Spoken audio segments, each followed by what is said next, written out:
Pre define का मतलब होता है भाई कि जो फंक्शन या जो भी चीजें पहले से बना के पाइथन वालों की मदद से दी गई या पांडास वालों की मदद से पहले से बना के दे दी गई है, उनको प्री डिफाइंड कहते हैं।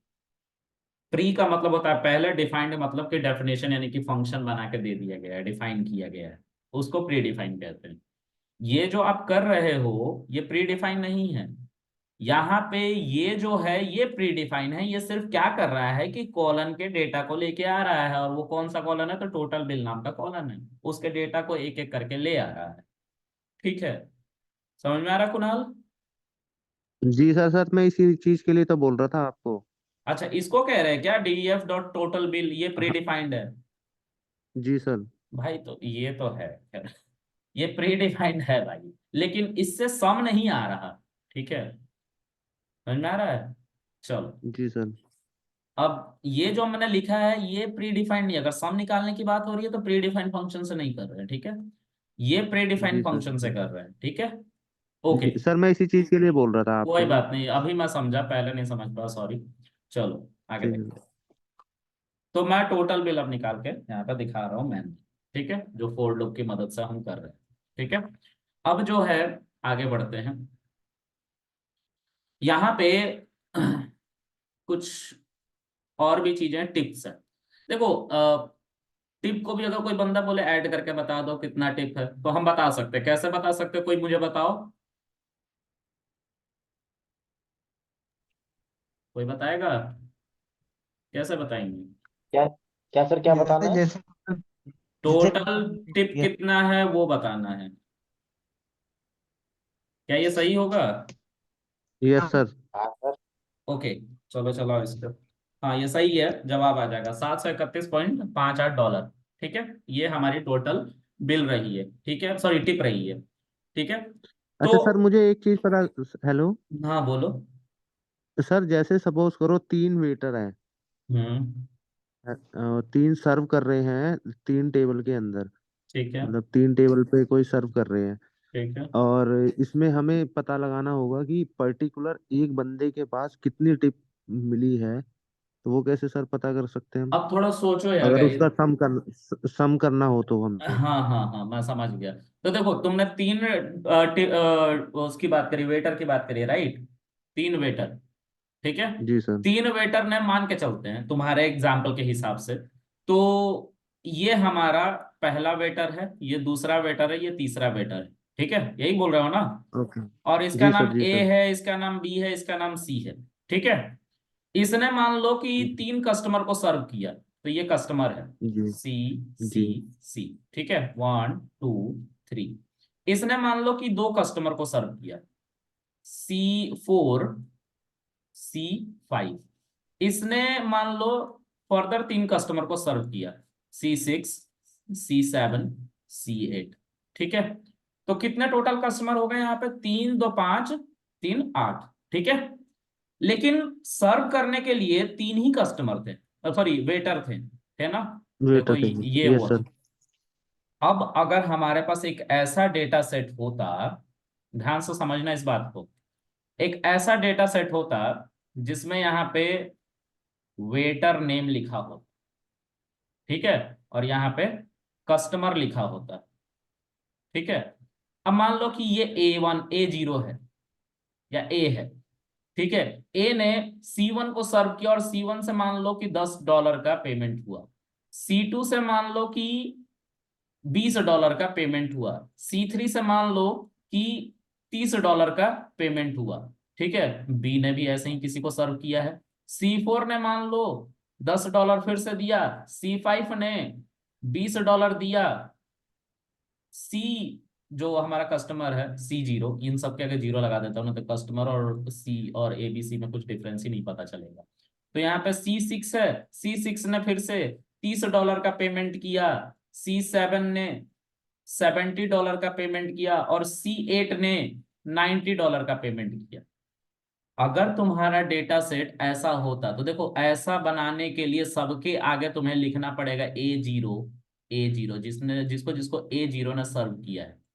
फिर उसी तरह से B0, B0 सबके आगे लिखना पड़ता है जिसको जिसको B0 ने सर्व किया है। ठीक है, ऐसा डेटा बन के आता। ठीक है, तो ऐसा डेटा क्या तुम्हारा यहाँ पे दिखाई दे रहा है जो तुमने डेटा सेट लिया है? देखो यहाँ पे कहीं कस्टमर वगैरह दिखाई दे रहे हैं, कोई वेटर का नाम वगैरह नहीं सर, दिखाई सर दे रहा यहाँ पे है? तो खाली टिप्स, यहाँ पे तो खाली टिप्स दिखाई दे रही है, टिप्स, सॉरी। हाँ, टिप्स दिखाई दे रही हैं। तो अब टिप्स दिखाई दे रहे तो कस्टमर का कहाँ से डेटा लेके आएंगे? किस कस्टमर ने कितना टिप लिया, क्या लिया, कैसे हम पता करेंगे? तुम ही सोचो, पॉसिबल है? नहीं सर, पॉसिबल तो नहीं है। अगर पर्टिकुलर, मैंने एक आपसे क्वेश्चन हाँ पूछा कि अगर अगर, पर्टिकुलर किसी एक का हमें पता करना हो या दो का अब, पता करना हो तो कैसे पता करेंगे हाँ हम? उसी की बात कर रहे हैं। अब देखो, कंडीशनल प्रोग्रामिंग, मान लो कि डीएफ नाम के अंदर ये डेटा सेट ऐसे ही तुमने लोड कर लिया, ठीक है? कंडीशनल प्रोग्रामिंग लगाओगे। कंडीशनल प्रोग्रामिंग लगाने के बाद तुम लिखोगे डीएफ डॉट वेटर। जिस वेटर के बारे में पता करना है, लेट से ए जीरो के बारे में पता करना है, ए जीरो जो वेटर का नाम था, यहाँ पे ए जीरो है ना, ए जीरो ने जी कितने सर। कस्टमर को सर्व जी। किया है, ठीक है? तो ए जीरो का ही सारा डेटा आएगा अगर तुम इसको चला दोगे। ठीक है, इतनी बात समझ में आ रही है? तो इससे जी सर। जी आएगा सर। एक डेटा फ्रेम, ठीक है? इसके ऊपर डॉट सर लगा आपका के, इसमें मतलब ये हो गया कि वेटर ने जिस टेबल पे, मतलब एक्स वाई जेड किसी भी टेबल पे करा होगा तो वो ई जीरो का डाटा इसमें मेंशन हो जाएगा। एक काम करता कहने हूँ, का मैं मतलब बना ये के है। ही तुम्हें दिखा देता हूँ, ठीक है? ये डेटा फ्रेम बना के दिखाता हूँ, ठीक है? तुम ज्यादा अच्छा समझ पाओगे उस पर। ठीक है। तो हम पीडी डॉट, हम थोड़ा सा टॉपिक से भटक रहे हैं लेकिन फिर भी ये जरूरी है। डेटा फ्रेम आ गया, डेटा फ्रेम पैरेंथेसिस में ले लो। यहाँ पे देखो, जो हमने वेटर का नाम रखा है वो मान लो कि ए रखा है, ठीक है? और इसने तीन बंदों को सर्व किया है, इसने तीन बंदों को सर्व किया है। तो ये स्टेटमेंट थोड़ा सा गलत है, हमें यहाँ पे लिखना पड़ेगा वेटर, क्योंकि इस वेटर को क्या बनना है? WITER, वेटर की स्पेलिंग सही है ना? वेटर को हेडिंग बनना है, ठीक है? इसलिए हमने इसको एक की बनाया है और इसकी वैल्यू एक ब्रैकेट में जाएगी, मतलब कि एक स्क्वायर ब्रैकेट में जाएगी। दूसरा जो हमारा हेडिंग होगा वो होगा कस्टमर या कस्टमर की बिल, तो कस्टमर बिल कर लो, ठीक है? फिर उसके बाद एक और कॉलम लगा और एक और स्क्वायर ब्रैकेट। अब ध्यान से समझना इस बात को, यहाँ पे जो वेटर हैं, वेटर तीन हैं, और कस्टमर कितने हैं? तीन तीन छः और दो आठ, आठ कस्टमर हैं। तो देखो, पहले वाले कस्टमर ने तीन लोगों को सर्व किया है खाना। पहले वाले कस्टमर ने C1 C2 C3 को सर्व किया है, तो उस डेटा को यहाँ पे फिल करने जा रहा हूं। तो देखो, जो हमारा पहला कस्टमर था ए, ये तीन लोगों को खाना सर्व करा था, ऐसे ए 3 टाइम आएगा इसके अंदर, ठीक है?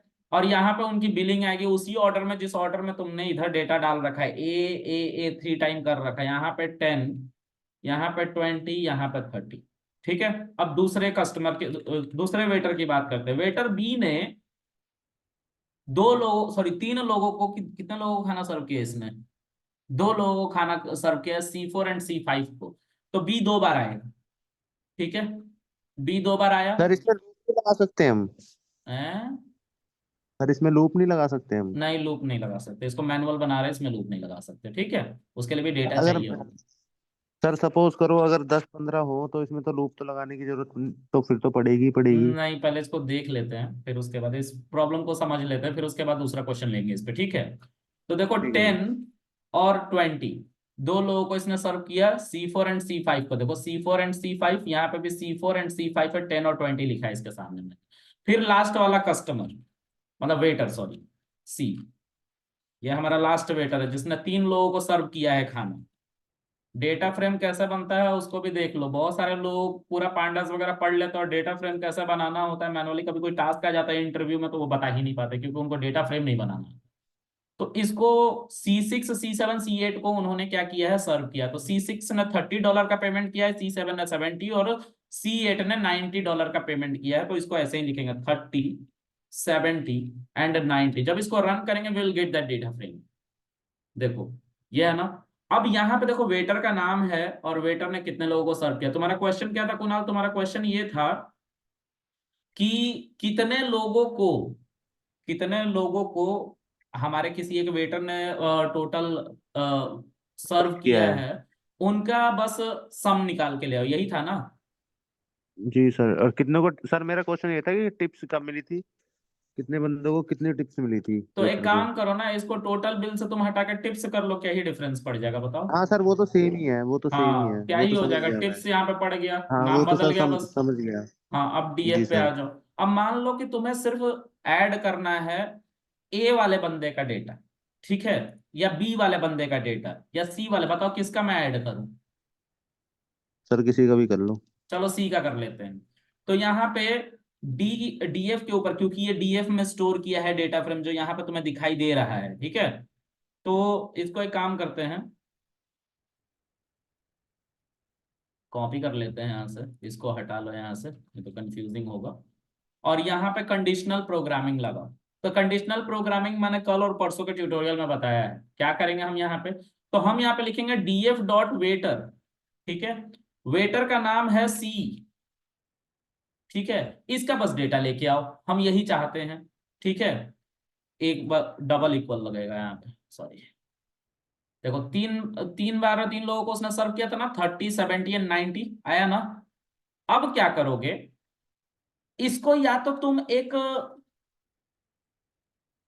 सी टिप करके लिख लो, ठीक है। तो सी टिप नाम के वेरिएबल में ये डेटा फ्रेम जो है हमारा स्टोर हो जाएगा, देखो सी टिप में स्टोर हो गया।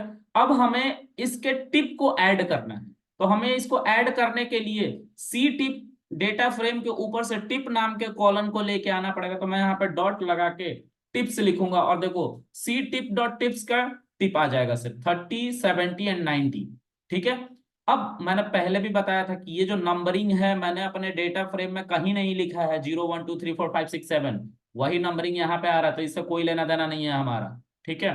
अब क्या करेंगे, इसको अगर मैं एज इट इज सम कर लूं, सम फंक्शन के अंदर पूरा का पूरा लिख दूं, तो देखो सम आ जाएगा इससे 190। तो सी वाले वेटर ने कितना इनकम किया है, कितना टिप लिया है, वो यहाँ पे दिखाई दे रहा है 190। क्लियर है कुणाल? हेलो। हाँ कुणाल, समझ में आया? जी सर। सर ये तो हम डायरेक्ट भी कर सकते हैं ना, सी फंक्शन से पहले ही हम सम लगा देते तो डायरेक्ट ही टोटल सम आ जाता। सी फंक्शन से पहले, सी फंक्शन इसमें कहा है पहले वो बताओ। सॉरी, सी टिप जो आपने टिप्स लिखी है इससे पहले ही हम यहाँ पे, सम लगा देते थे। हाँ तो यहाँ पे देखो बाद में भी तुम सम लगा सकते हो, शायद बाद में यहाँ पे सम होगा, आई गेस नहीं है sum। चलो एक काम कर सकते हैं, हाँ यहाँ पे तुम क्या लिख सकते हो, है सर, है उधर है सर, प्रिंट करना पड़ेगा। कोई नहीं चलो ना ऐसे ही कर लेते हैं। Some take at least one positional argument, नहीं यहाँ पे नहीं ले सकते, सॉरी नहीं ले सकते भाई, यहाँ पे सम आ ही नहीं रहा है सजेशन में, देखो सम नहीं आ रहा, चल तो रहा है, एरर नहीं बता रहा, नहीं आ रहा भाई, ऐसे ही करना होगा, ठीक है। या तो तुम यहाँ पे डॉट सम लगा सकते हो, शायद यहाँ पे सम का ऑप्शन आएगा, आया ना सम, यहाँ पे सम है, यहाँ पे कर सकते हो यार, देखो ऐसे कर सकते हो, तो उससे कोई फर्क नहीं पड़ता है। सम दोनों तरीके से चलता है, मेथड की तरह भी और फंक्शन की तरह भी। मेथड उनको कहते हैं जो ऑब्जेक्ट के ऊपर चले ऐसे डॉट लग के, फंक्शन उसको कहते हैं जो पहले ऐसे ही इंडिपेंडेंट आ रहा है, सम पैरेंथेसिस उसके अंदर वैल्यू को रख दो। क्लियर है गाइस? यस जी सर। सर। तो हमारे इस डेटा में ऐसा सिनेरियो था नहीं जो तुमने क्वेश्चन पूछा था, इसलिए मुझे एक डेटा फ्रेम क्रिएट करना पड़ा एग्जांपल के साथ, ठीक है। चलो इसको मैं इरेज कर देता हूं, आगे बढ़ते हैं। फिर से इसको चलाना पड़ेगा क्योंकि डीएफ में हमने दूसरा डेटा ले लिया है, तो इसको फिर से कॉपी करके ले आओ और यहाँ पे चला लो। अब डीएफ के ऊपर क्या करना है, हम डीएफ को पहले प्रिंट करके देख लेते हैं, ठीक है। डीएफ पे हम देख रहे हैं total bill, tip, sex, smoker, day, time, size. देखो यहाँ पे अगर मैं ये जानने में इंटरेस्टेड हूं, ठीक है, कि जो स्मोकर थे उन्होंने कितना पेमेंट किया, तो ये क्लास बन सकती है यस नो, क्योंकि कोई बंदा स्मोकर होगा तो वो अगर स्मोकिंग करता होगा तो यस, अगर नहीं करता होगा तो नो, ठीक है। जितने नो दिख रहे हैं 2 क्लासेस बन गई, ठीक है। तो अगर हमें पता करना है कि कोई बंदा स्मोकिंग कर रहा था तो उसका कितना बिल आया टोटल, बस स्मोकरों का, तो हम यहाँ पे लिखेंगे स्मोकर, ठीक है। और इसको कंडीशन के अंदर डालेंगे, तो डीएफ के ऊपर हम ऐसे करके कंडीशन लगा देंगे। एक और बात देखो, ऐसे मैं जब भी करता हूं कंडीशन लगाता हूं, ठीक है, ऐसे मैं कभी भी कंडीशन लगाऊंगा तो मुझे एक डेटा फ्रेम मिल जाता है। मैं नहीं चाहता मुझे डेटा फ्रेम चाहिए यार, मैं चाहता हूं कि मुझे सिर्फ यही वाला कॉलम चाहिए, या फिर इस इस कंडीशन के ऊपर मैं उनको फिल्टर कर रहा हूं जो स्मोकर हैं, लेकिन मुझे डेटा कौन सा चाहिए, तो उनका टोटल बिल का ही सिर्फ कॉलम चाहिए। ध्यान से सुनो, मैं इसके बेसिस पे फिल्टर लगाना चाहता हूं अपने डेटा फ्रेम पे कि जो स्मोकिंग करता है उन्हीं का डेटा लेके आओ। ठीक है, पहली बात। दूसरी बात, मैं चाहता हूं कि ये सारे डेटा की अब मुझे जरूरत नहीं है, मैं उनका सिर्फ सम करना चाहता हूं बिल को, राइट, टोटल बिल उनका कितना था। तो हम सिर्फ टोटल बिल के ही कॉलम को लेके आए, और वो भी उनका जो स्मोकर थे। ठीक है, तो हम क्या करेंगे, मतलब मैं सिर्फ एक कॉलम को लाने की बात कर रहा हूं, तो हम यहाँ पे सिंपल लिखेंगे डीएफ डॉट टोटल बिल। ठीक है, और इसके ऊपर ये काम कर लेंगे। तो देखो, जो ऊपर 38 आ रहा था ना, 11 आ रहा था, 20 आ रहा था, देखो उन्हीं बंदों का डेटा आया है, और वो सब के सब स्मोकर थे। ये समझ में आ रहा है डेटा फ्रेम के ऊपर? कुणाल, आया? Yes sir. अब तुम्हें अगर सम निकालना तो यहाँ पे डॉट सम लगा सकते हो यार, ये चलेगा, ये बिल्कुल काम करेगा। ठीक है, तो ऐसे हम कंडीशन लगा सकते हैं। ठीक है, आगे देखते हैं। एक second, hello, hello,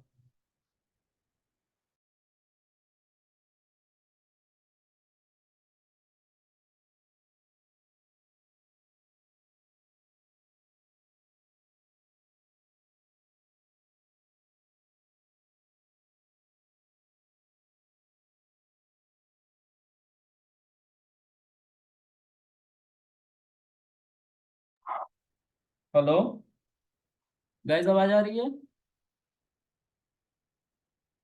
yes sir. हम सॉरी यस गाइस, सर। घर से कॉल आ रहा था। ऑलराइट, तो हम यहाँ पे इस तरह से अपना कंडीशन लगा के डेटा निकाल सकते हैं। अब मान लो कि मुझे देखना है कि कितने दिन हमारा रेस्टोरेंट खुला था, मतलब हम डे पे फिल्टर लगाना चाहते हैं, तो कैसे कर सकते हैं इसको, कोई बताएगा मुझे? कोई आइडिया दे कि कैसे होगा ये। कुणाल, तुमने तो पढ़ा है ना, बताओ। डे के ऊपर मुझे फिल्टर लगाना है, मतलब ऐसा कुछ करना है कि कितने दिन रेस्टोरेंट खुले थे और कितने कितने लोग आए थे, उनका डेटा आ जाए, तो कैसे करेंगे ये? Group by. वो तो हम कर ही सकते हैं, लेकिन उससे कोई आसान तरीका? कंडीशनल। नहीं यार, कुछ और आसान। हमें काउंटिंग भी तो चाहिए ना लोगों की, हम कंडीशन से सिर्फ एक एक स्पेसिफिक दिन का डेटा निकाल सकते हैं, कितने दिन रेस्टोरेंट खुला था वो नहीं निकाल सकते। वैल्यूज काउंट याद है तुम लोगों को? हाँ well sir. Values count, DF dot day के ऊपर हम वैल्यूज काउंट लगाएंगे। ठीक है, डीएफ डॉट डे से हमारा डे का सब सिर्फ डेटा आएगा। अगर हम इस पे वैल्यूज काउंट लगा दें तो हमारा जो डेटा है वो कुछ ऐसे आएगा। देखो, सैटरडे को 87 लोग आए थे, संडे को 76, थर्सडे को 62 और फ्राइडे को 19। ठीक है, ये हमने टाइटेनिक डेटा सेट पे भी वैल्यूज काउंट को लगाया था सरवाइव वाले कॉलम पे, क्योंकि उसमें या तो इंसान जिंदा था या तो मर गया। ठीक है, तो जिंदा के ऊपर जितने लोग जिंदा थे उनका काउंटिंग लिख दिया था, और जितने लोग मर गए थे उनका काउंटिंग लिख दिया था। ऐसे कर रहा था, दो ग्रुप बना के दे रहा था। तो यहाँ पे 4 दिन हमारा रेस्टोरेंट खुला था ना, तो 4 दिन के अकॉर्डिंग उन्होंने कितने कितने लोग उन चारों दिन आए हैं उसका डेटा दे रहा है। ये क्लियर है? बताओ। Yes sir. बहुत बढ़िया। अब आगे, अगर मुझे यही काम टाइम पे करना है, मैं जानने में इंटरेस्टेड हूँ कि हमारा रेस्टोरेंट कितने टाइम खुलता है, तो हम डीएफ डॉट टाइम अगर यहाँ पे कर दे, और इस पे सिर्फ टाइम को चलाओ, डीएफ डॉट टाइम, तो सिर्फ टाइम आएगा और बहुत सारा डेटा आ जाएगा, मैं उसमें इंटरेस्टेड भी नहीं हूँ। क्योंकि ऐसे डेटा का मैं क्या करूंगा। लेकिन अगर इस पे वैल्यू काउंट लगा दूंगा मैं, इट वुड बी ग्रेट, मतलब ये मुझे बहुत हेल्प करेगा समझने में कि कितने कितने लोग आए थे हमारे और कितने कितने टाइम हमारा रेस्टोरेंट खुलता था। तो डिनर और लंच में ही हमारा सिर्फ रेस्टोरेंट खुलता था, और डिनर में 7 दिन, 170, 7 दिन नहीं, अब 4 दिन बोलेंगे, क्योंकि हमारे पास डेटा आ गया है कि 4 ही दिन रेस्टोरेंट खुलता था। और 176 लोग डिनर में आए थे इन 4 दिनों में, और लंच में 68 लोग आए थे। ठीक है, अब सबको ग्रुप बाई याद है ना, कल ग्रुप बाई पढ़ाया था मैंने। यहाँ पे एक अच्छी रिपोर्ट निकल के आती है। क्या है रिपोर्ट?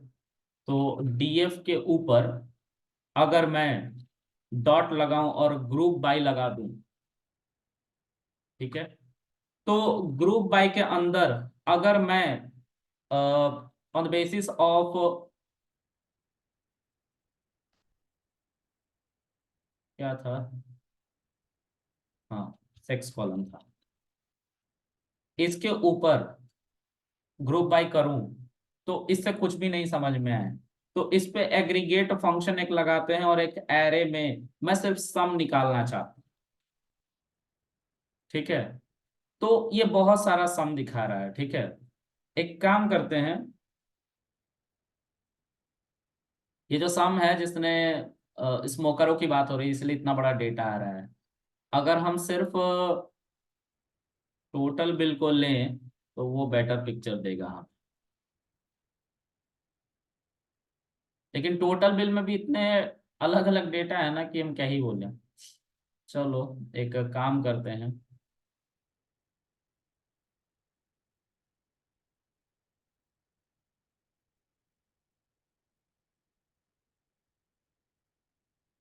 हम कुछ अलग कर सकते हैं इसमें।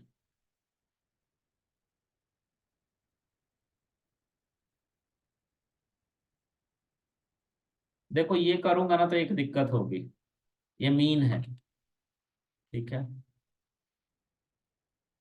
अच्छा इस पे सही दे रहा है। देखो पता है एक प्रॉब्लम है हर एक उन डेटा के साथ जो नंबर के अलावा ऐसी वैल्यूज को रखते हैं। इनको कैसी वैल्यूज कहेंगे, कोई बताएगा? कैटेगोरिकल है कि non categorical values? Categorical. Right.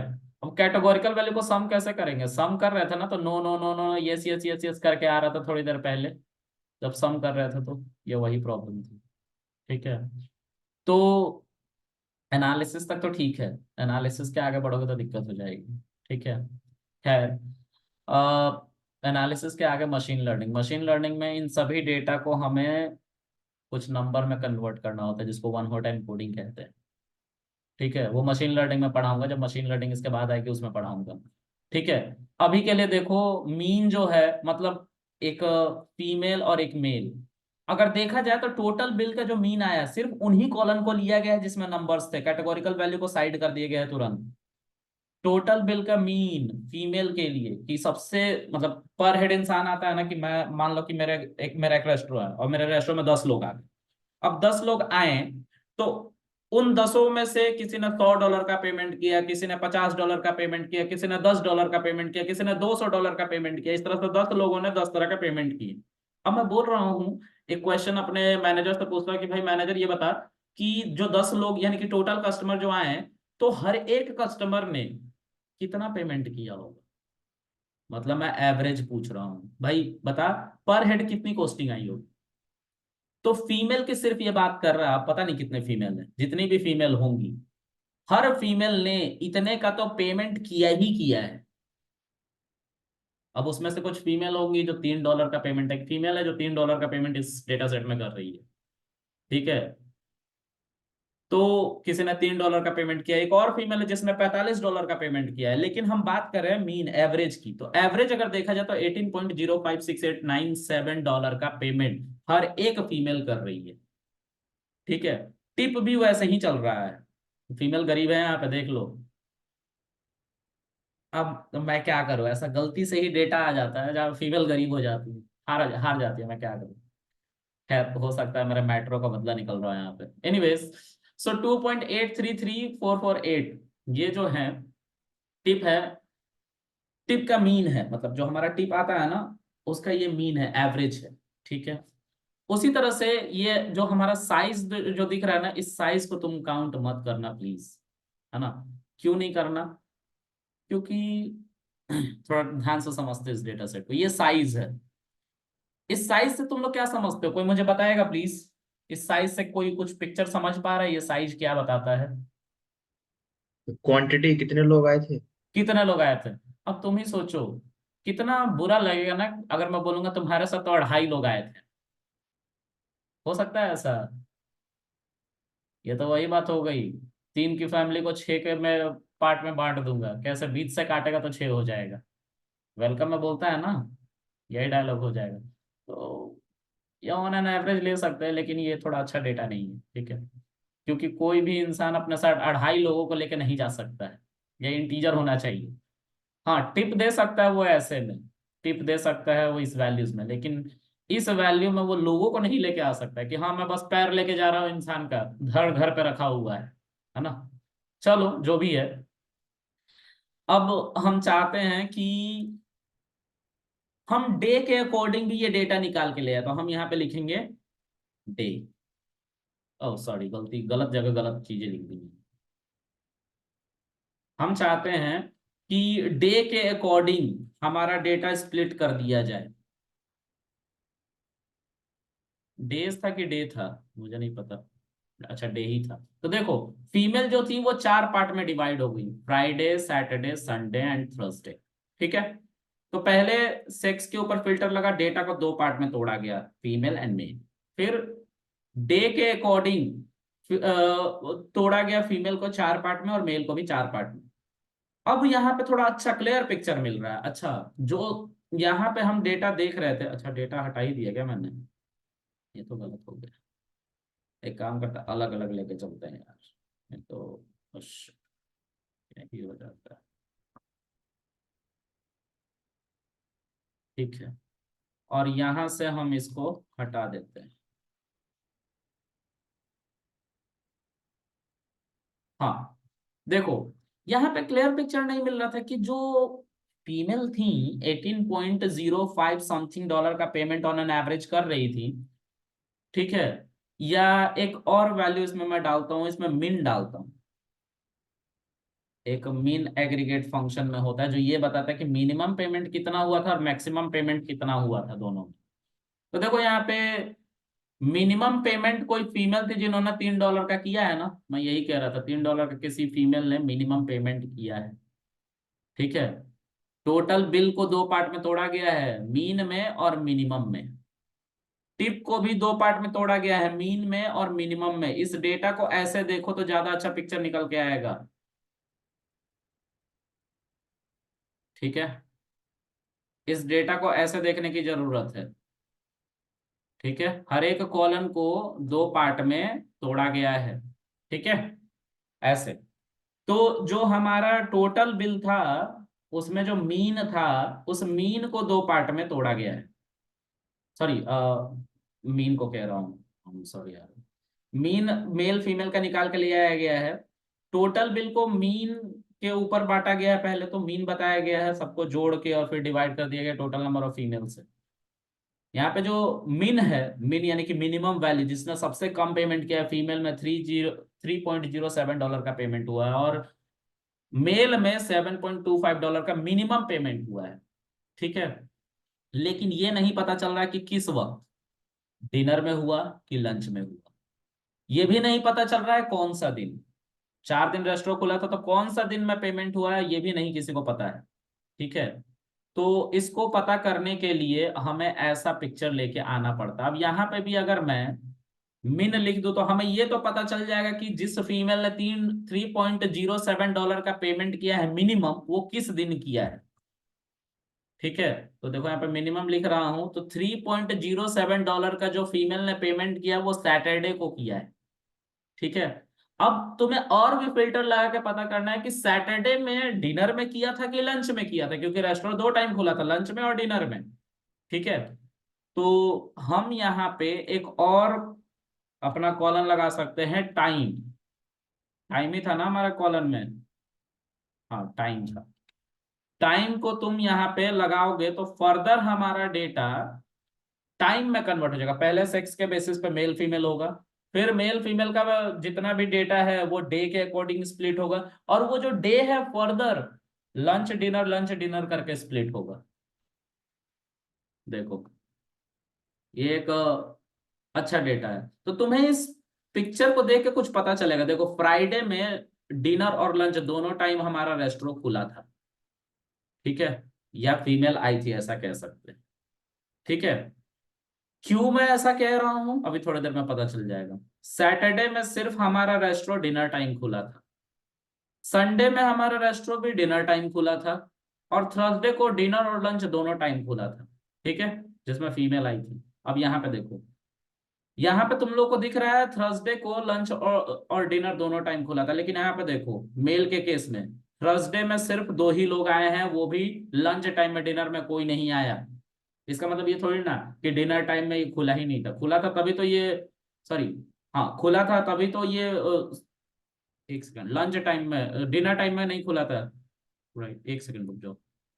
Lunch में खुला था मेल के लिए, फीमेल के लिए भी लंच में खुला था, और डिनर टाइम भी खुला था, दोनों टाइम खुला था। ऐसा नहीं है कि मेल के लिए डिनर टाइम में बंद हो गया था, मेल गए ही नहीं थे थर्सडे को डिनर टाइम में, ठीक है, इसीलिए मेल का यहाँ पे डेटा नहीं दिखाई दे रहा है। इसीलिए मैं कह रहा हूं कि हमारा रेस्टोरेंट दोनों को देखेंगे, और दोनों में से कब कब सर्विसेज दी जा रही है, तो डिनर और लंच दोनों टाइम दी जा रही है। सिर्फ सैटरडे संडे ही ऐसा है जब हमारा रेस्टोरेंट लंच में खुला ही नहीं था। देखो दोनों के लिए सेम है, ठीक है, मेल फीमेल दोनों के लिए। अब यहाँ पे अच्छा पिक्चर निकल गया। देखो जिस फीमेल ने $3.07 का पेमेंट किया था वो दिन था सैटरडे का, और टाइमिंग थी डिनर, डिनर में ऐसा उसने किया है। मेल ने भी किसी कुछ कम डॉलर का पेमेंट किया होगा, तो ये देखो मेल ने जो सबसे कम पेमेंट किया है वो किया है सैटरडे को $7.25 का पेमेंट, ठीक है।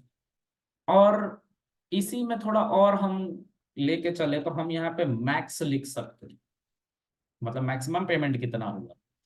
तो फीमेल ने देखो जैसे $3.07 का पेमेंट किया ना सैटरडे में डिनर टाइम में, उसी तरह किसी फीमेल ने सबसे ज्यादा पेमेंट किया है 44.30 सैटरडे में ही डिनर टाइम में। उसी तरह से किसी मेल ने $7.25 का पेमेंट किया है मिनिमम, और मैक्सिमम 50.81 का पेमेंट उसी सॉरी सैटरडे को हुआ है, और ये संडे को हुआ था मिनिमम। ये समझ में आ रहा है गाइस तुम लोगों को? डेटा के Yes, sir.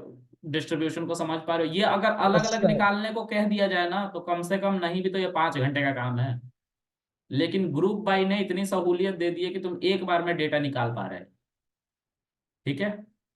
तुम और भी इससे डेटा निकाल सकते हो। क्या डेटा निकाल सकते हो? ये देखो एजीजी का मतलब होता है एग्रीगेट, एग्रीगेट फंक्शन जो तुम लोगों को मैंने माई एसक्यूएल में भी पढ़ाया है, ठीक है। तुम्हें काउंटिंग निकालनी है, तुम काउंटिंग निकालो कि कितने लोग आए थे, तो काउंट लिख दो यहाँ पे, काउंटिंग निकल के आ जाएगी। तो कहीं काउंट दिख रहा है? यहाँ पे काउंट है, यहाँ पे काउंट है, यहाँ पे काउंट है, हर कॉलम में काउंट है, क्योंकि हर एक कॉलम को कितने पार्ट में तोड़ा गया है? 4 पार्ट में। देखो देखो 4 पार्ट में तोड़ा गया है।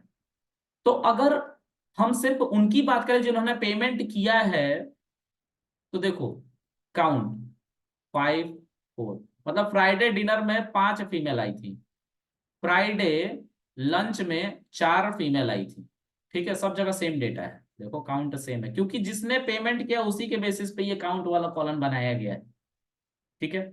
अब यहाँ पे सैटरडे में 28 फीमेल आई थी, और यहाँ पे देखो सैटरडे में 59 मेल आए थे, ठीक है।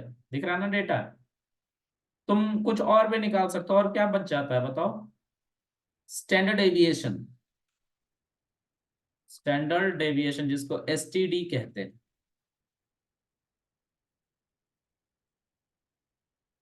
एसटीडी स्टैंडर्ड डेविएशन है। स्टैंडर्ड डेविएशन हमें ये बताता है कि जितना भी पेमेंट हुआ है उसका अगर हम मीन निकाले तो उस मीन से कितना कम और कितना ज्यादा तक पेमेंट हो रखा है, यानी कि फैलाव हमारे डेटा का। ये हमने तुम लोगों को बेल शेप डायग्राम में पढ़ाया था, डेटा डिस्ट्रीब्यूशन। ठीक है, उस वीडियो को देखना, मिल जाएगा। ठीक है, अब देखो कुछ कुछ जगह पे तुम्हें नैन दिखाई देगा, जैसे यहाँ पे एक ही बंदा आया है, तो क्या ही उसका स्टैंडर्ड डेविएशन निकलेगा? वो जो बंदा है वो खुद ही स्टैंडर्ड डेविएशन यानी कि मीन है, उससे ना लेफ्ट हैंड साइड में कोई है ना राइट हैंड साइड में किसी का पेमेंट है, तो उसका स्टैंडर्ड डेविएशन निकलेगा ही नहीं, इसीलिए एसटीडी नैन दिखा रहा है। यहाँ पे भी एसटीडी नैन दिखा रहा है, क्योंकि बंदा तो एक ही है, एसटीडी नैन दिखा रहा है। ये समझ में आ रहा है? अगर ये डेटा निकालने को कह दिया जाए तो पूरा दिन निकल जाएगा तुम्हारा। अब पता नहीं कुछ पैरामीटर छूट भी जाए, और सबसे बड़ी बात, उसको सेगमेंट कैसे करोगे, एक साथ दिखाओगे कैसे, ये सबसे बड़ी बात। ठीक है, ये समझ में आ रहा है गाइस? इसको पल्ले पड़ रहा है ये क्या पढ़ा रहा हूं मैं? Yes, sir. Yes, sir. Sir तो तेज हो तुम लोग।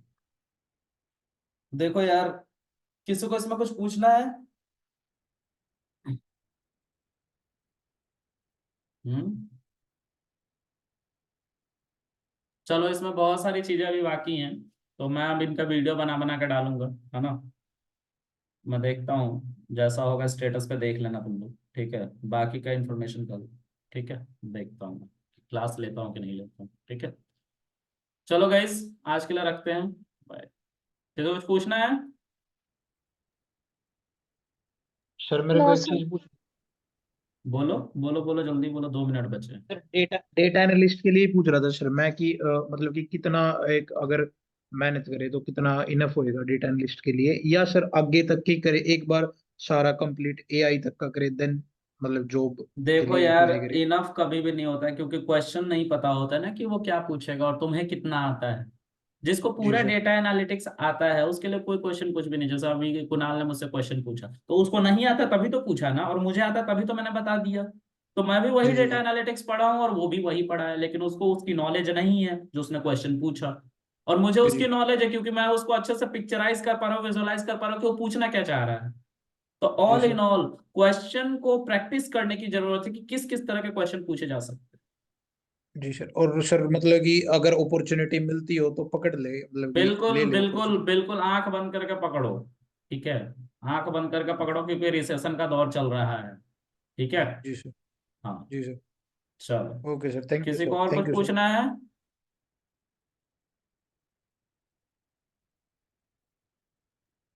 नहीं सर।